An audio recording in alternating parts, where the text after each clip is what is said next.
નમસ્કાર, ધોરણ 9ના સૌ મિત્રોનું સ્વાગત છે.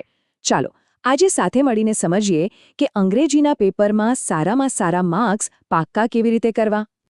ઘણીવાર એવું લાગે છે કે અંગ્રેજીની પરીક્ષામાં સારા માર્ક્સ લાવવા અઘરા છે, પણ સાચું કહું તો એવું બિલકુલ નથી.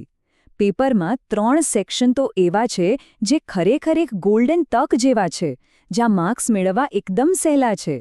તો ચાલો આ તકનો પૂરો ફાયદો ઉઠાવીએ. તો આપણો પ્લાન એકદમ સિમ્પલ છે. આપણે એક પછી એક આ 3 સૌથી વધુ સ્કોરિંગ ટોપિક્સમાં માસ્ટરી મેળવીશું.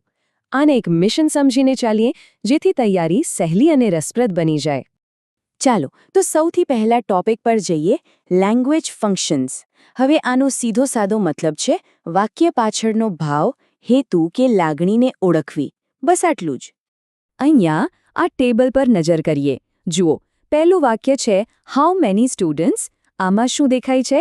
સીધો સવાલ છે, એટલે કે પૂછપરછ. તો એ થયું ઇન્ક્વાયરી એઝ નેચર.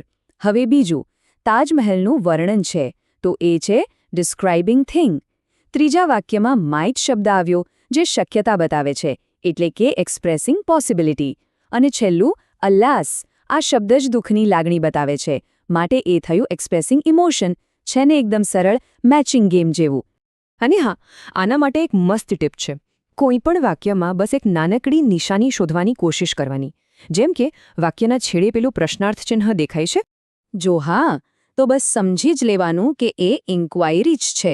પ્રશ્નાર્થ ચિહ્ન હોય કે પછી વેર, વેન, હાઉ જેવા શબ્દો, આ બધી ઇન્ક્વાયરી ફંક્શનની પાક્કી નિશાનીઓ છે. આટલું યાદ રાખવાથી 1 માર્ક તો રોકડો જ. સરસ. તો પહેલો ટોપિક તો પાક્કો. હવે આગળ વધીએ બીજા ટોપિક પર, કન્જંક્શન્સ એટલે કે સંયોજકો. આને એવા ગુંદર જેવા શબ્દો સમજી શકાય જે 2 અલગ અલગ વાક્યોને જોડીને એક મજબૂત અને અર્થપૂર્ણ વાક્ય બનાવે છે. તો આ કન્જંક્શન છે શું? એકદમ સાદી ભાષામાં કહીએ તો એ એક એવો શબ્દ છે જે 2 વાક્યો કે વિચારોને જોડે છે, જેમ કે એન્ડ, બટ કે ઇફ. આ સ્લાઇડ પર ધ્યાન આપજો. અહીંયા ફરક સ્પષ્ટ દેખાય છે. જુઓ, રવિ હોશિયાર છે, તે આળસુ છે. આ 2 વાતોને બટ શબ્દે કેવી સરસ રીતે જોડી દીધી. એવી જ રીતે તેણી શાળાએ નહોતી ગઈ, તેણી બીમાર હતી. અહીં બીકોઝ એક કારણ બતાવીને વાક્યને સંપૂર્ણ બનાવી દીધું. આ જોડાણ જ આખા ખેલનો આધાર છે. હવે આ ટેબલ બહુ જ કામનું છે અને બરાબર સમજી લઈએ. સાચો સંયોજક વાપરવા માટે ખાલી એ જોવાનું છે કે વાક્યો વચ્ચે સંબંધ કેવો છે. જો 2 વાતોમાં વિરોધ હોય તો બટ આવશે, જો કારણ બતાવવાનું હોય તો બીકોઝ વપરાશે, અને જો કોઈ પરિણામ બતાવવું હોય તો ધેરફોર અથવા સોનો ઉપયોગ થશે. સિમ્પલ.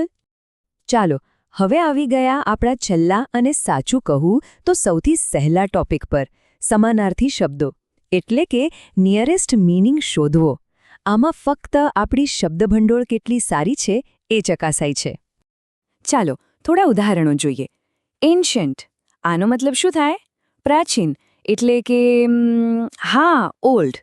પછી છે પરમિટ, એટલે પરવાનગી આપવી, જેનો મતલબ થાય અલાવ. ટાઇની, એટલે ખૂબ જ નાનું, એટલે કે વેરી સ્મોલ. અને સ્ટડી, એટલે મજબૂત, તો જવાબ છે સ્ટ્રોંગ. પણ ક્યારેક એવું બને કે સાચો જવાબ ખબર જ ન હોય, તો શું કરવાનું? ગભરાવાનું નહીં. અહીંયા આપણી પાસે એક સુપર પાવર છે, એલિમિનેશન મેથડ. એટલે કે જે વિકલ્પો ખોટા જ છે એવું પાક્કું લાગે એને પહેલાં હટાવી દો. આમ કરવાથી સાચો જવાબ શોધવો એકદમ આસાન બની જાય છે. ચાલો તો ફટાફટ બધું રિવાઇઝ કરી લઈએ. પરીક્ષામાં જતા પહેલાં આ ખાસ ટિપ્સ મગજમાં બરાબર ફિટ કરી લેવાની છે, જેથી આત્મવિશ્વાસ સાથે પેપર લખી શકાય. તો આ રહી આપણી સફળતા માટેની 3 સ્ટેપ સ્ટ્રેટેજી. પહેલું, ફંક્શન્સ માટે વાક્યમાં છુપાયેલી લાગણી કે પ્રશ્ન જેવી નિશાનીઓ શોધો. બીજું, કન્જંક્શન્સ માટે વાક્યો વચ્ચેનો સંબંધ ઓળખો, વિરોધાભાસ છે, કારણ છે કે પરિણામ છે.